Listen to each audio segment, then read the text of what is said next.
राज्यात सध्या ओबीसी समाज आणि मराठा समाज यांच्या आरक्षणावर हा समाज एकमेकांच्या समोर आल्याचे दिसून येत आहेत। त्या संदर्भात आपल्यासोबत पालघर ओबीसी हक्क संघर्ष समितीचे उपाध्यक्ष कुंदन संके आहेत। कुंदनजी, काय म्हणाल, सध्या जी परिस्थिती आहे, जरांगे एका बाजूनी ओबीसीमधून आरक्षण मागत आहेत आणि एका ठिकाणी हाकेही आंदोलन करत आहेत। ह्या दोन्हीच्या आंदोलनामध्ये एक राज्यात वेगळी परिस्थिती निर्माण झाली आहे, त्या संदर्भात आपण काय म्हणाल? नाही, आज अत्यंत चुकीचं आहे की महाराष्ट्रातला 18 पगड जातींना एकत्र घेऊन चालणारा छत्रपती शिवरायांचा महाराष्ट्र आणि आज या मनोज जरांगेच्या माध्यमातून जे महाराष्ट्रातलं सामाजिक सलोखा बिघडवण्याचं काम गेल्या काही वर्षभरापासून जे सुरू आहे ते मला वाटतं अत्यंत चुकीचं आहे। महाराष्ट्राची चुकीची प्रतिमा सबंध देशामध्ये निर्माण झाली आहे आणि ह्याला कारणीभूत हा मनोज जरांगे पाटील आहे। आज तो ज्या पद्धतीने भाषा वापरतो, मला वाटतं ही प्रत्येक माणसाला चीड आणणारी आहे। म्हणजे आपल्या राज्यामध्ये मराठा समाज राहतो, ओबीसी समाज राहतो आणि इतरही समाज राहतो, ह्या प्रत्येकाला त्याच्या भाषेची चीड आहे आणि मला वाटतं सरकारने अशा माणसाला ह्याचा बंदोबस्त केला पाहिजे। ओएसिस फर्टिलिटीच्या तज्ज्ञांनी IVF उपचार पद्धतीद्वारे 1 लाखांहून अधिक जोडप्यांना मातृत्व प्राप्तीचा आनंद दिला आहे। मोफत अपॉइंटमेंट बुक करण्यासाठी आजच संपर्क साधा। कुठेतरी आम्ही कुठपर्यंत सहन करायचं? ओबीसी समाज ह्या समाजाला पहिलं त्याची भूमिका होती की मला वेगळं आरक्षण मिळावं, त्यावेळेला ओबीसी समाजानेही त्यांना समर्थन दिलं, पण कालांतराने त्याची जी भूमिका बदलत गेली ही व्यक्तिगत आली आहे। अरे तुरे कारे, ह्याला मी संपवून टाकीन, हा आहे कोण? हा मनोज जरांगे आहे कोण? ह्याला कोण होतं? जसं कुंदन संके तसं मनोज जरांगे आहे। मी काय म्हणतो, ह्याने ह्या मराठा समाजाला बिघडवण्याचं काम पण ह्या माणसाने केलं आहे, तरुण पिढीला बिघडवण्याचं काम ह्या माणसाने केलं आहे। सोशल मीडियाच्या माध्यमातून पंकजाताई असतील किंवा ते अजून काही राजकीय पदाधिकारी असतील, ह्यांना संपवून टाकू, ही बाई एका महिलेची प्रतिभा मलिन करण्याचा प्रकार असेल, हा माणूस आपला ओबीसीच्या केवळ त्याला मराठाचं आरक्षण हा विचारायला बाजूला, हा माणूस ओबीसी समाजाला बदनाम करण्याचं काम, त्याला शिव्या बनवण्याचं काम करतोय। ह्याचा बंदोबस्त करण्याची वेळ आली आहे। खूप झालं ह्या माणसाचं। आतापर्यंत ह्या महाराष्ट्राने छत्रपती शिवरायांच्या नेतृत्वाखाली एक चांगलं महाराष्ट्र घडवला, शाहू फुले आंबेडकरांची परंपरा, डॉक्टर बाबासाहेब आंबेडकरांची परंपरा घडवली। हा कोणाला चॅलेंज करतोय? डॉक्टर बाबासाहेब आंबेडकरांना चॅलेंज करतोय का? हे कोणी दिलंय? डॉक्टर बाबासाहेब आंबेडकरांच्या घटनेने जो समाजातला जो अस्थिर समाज आहे, जो वंचित घटक आहे, तो ओबीसी समाजाला मुख्य प्रवाहात आणण्याकरता आरक्षण दिलं गेलेलं आहे आणि 2024 ते 2020 पासून हा ज्या आरक्षणाचा लढा सुरू आहे, त्याने घ्यावं आरक्षण ना, पण तो ओबीसी समाजामध्ये मिळणारच, घेणारच आहे कोण? हा का ओबीसी समाजाला काय वेडागाबा समजतो का?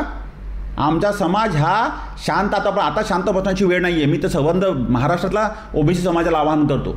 आज आम्ही पालघर जिल्ह्यातून आज या माध्यमातून लढ्याची सुरुवात गेल्या काही महिन्यांपासून करतोय। हे कुठपर्यंत सहन करायचं?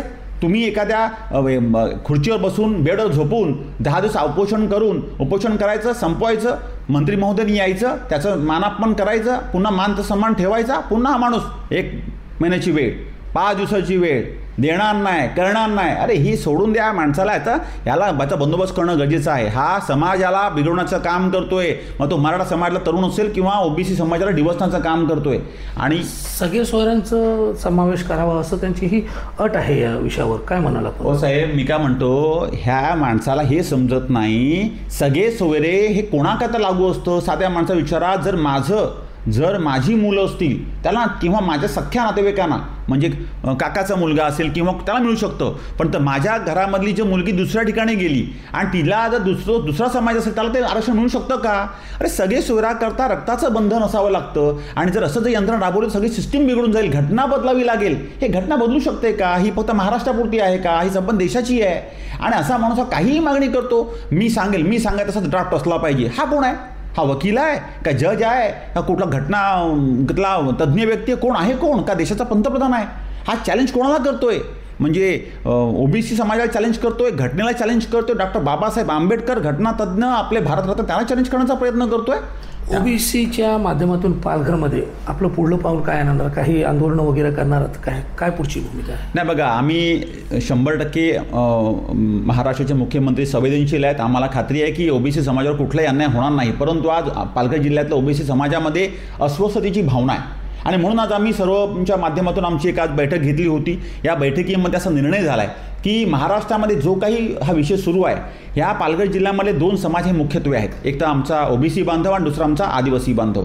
तर हा पालघर जिल्ह्यातला हा ओबीसी बांधव हा 60% आसपास आहे, 50% वर आहे आणि म्हणून या ओबीसी बांधवांच्या या लढ्यामध्ये पालघर जिल्हाही हा ताठ मानाने बरोबरीने जाण्याकरता जिल्हाधिकारी कार्यालयामध्ये आम्ही मंगळवारी म्हणजे 25 तारखेला निवेदन देतोय आणि 27 तारखेला एक दिवसाचं लाक्षणिक आम्ही धरणं आंदोलन ठेवतोय.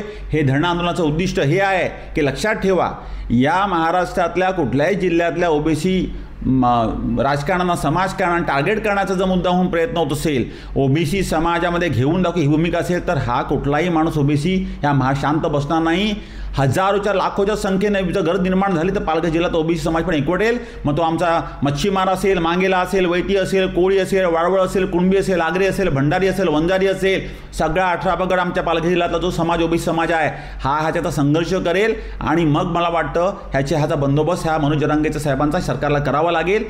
पालघर जिल्हा हा अगदी ताकदीने पुढच्या काही दिवसांमध्ये या आंदोलनामध्ये सक्रियपणे सहभागी असेल, एवढंच मी तुम्हाला सांगतो.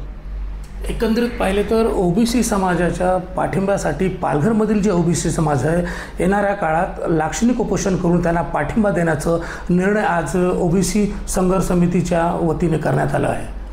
कॅमेरामॅन नावेद शेखसह मोहम्मद हुसेन खान, TV9 मराठी, पालघर.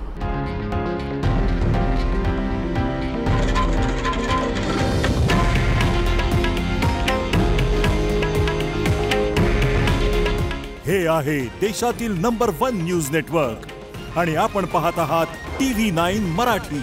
काळजी तुमची, हित महाराष्ट्राचं.